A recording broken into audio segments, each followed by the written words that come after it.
For BamaCentral.com, my name is Clay Miller, and this is The Extra Point. Today, I'm joined by Katie Wyndham, who's a writer at Bama Central. We're going to be discussing the upcoming softball season for Alabama. And with all the sports going on right now, it kind of, I think, snuck up on us. But they start their season this Friday. They have a tournament that they're going out to play in Arizona. And, of course, Alabama softball has had a lot of success in recent years and expect another really great year. So just want to ask, what are the expectations for this year for Alabama softball, and what should fans expect to see out of them? Yeah, I think if you look at the preseason polls, Alabama's number 2 or number 3 in most major or in all the major college softball polls. And so the expectations nationally, are pretty high for this team. Expectation is a word that Patrick Murphy generally doesn't like to use.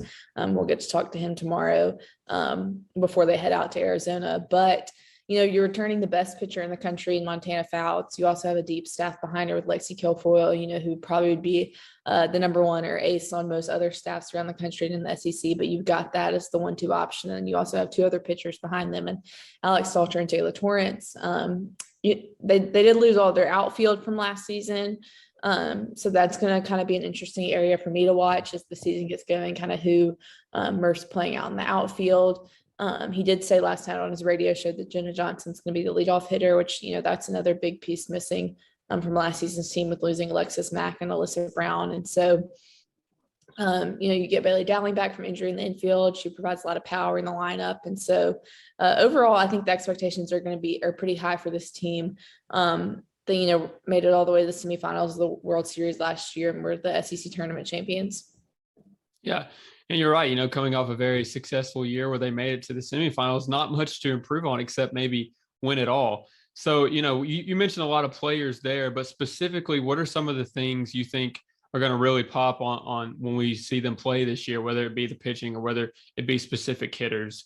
Who are some players you're looking out for?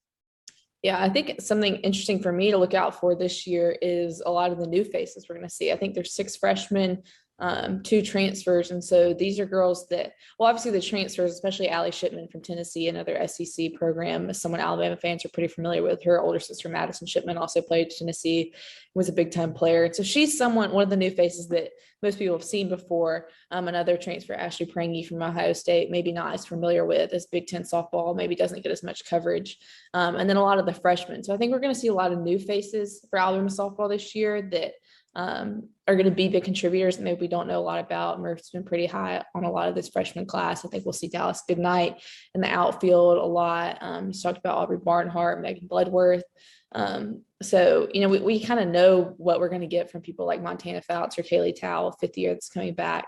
But I think a big key for this team and how far they can really go is going to kind of rest on some of these new faces that we'll see coming up starting this weekend, which I don't think from what I understand, the games this weekend out in Arizona aren't going to be on any sort of normal TV or streaming, but will be on Flow Softball, which is like a paid service. So most fans probably won't get their first real glimpse of the team until the next weekend when the team will be back here at Rhodes Stadium for the first time this year. But yeah, some of the new faces and the transfers and freshmen are kind of what I'm going to be looking out for.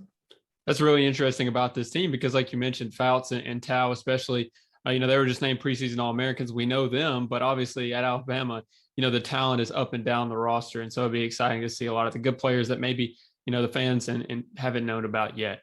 Katie, thank you so much for joining us today. As we mentioned, Alabama will kick off their season this weekend in the Candrea Classic. They'll probably play about 3 or 4 games this weekend, and then they'll come back home to Rose Stadium for next week's games. Thank you so much again for joining me, and thank you so much for listening. Once again, this is Clay Miller for Bama Central, and this has been The Extra Point.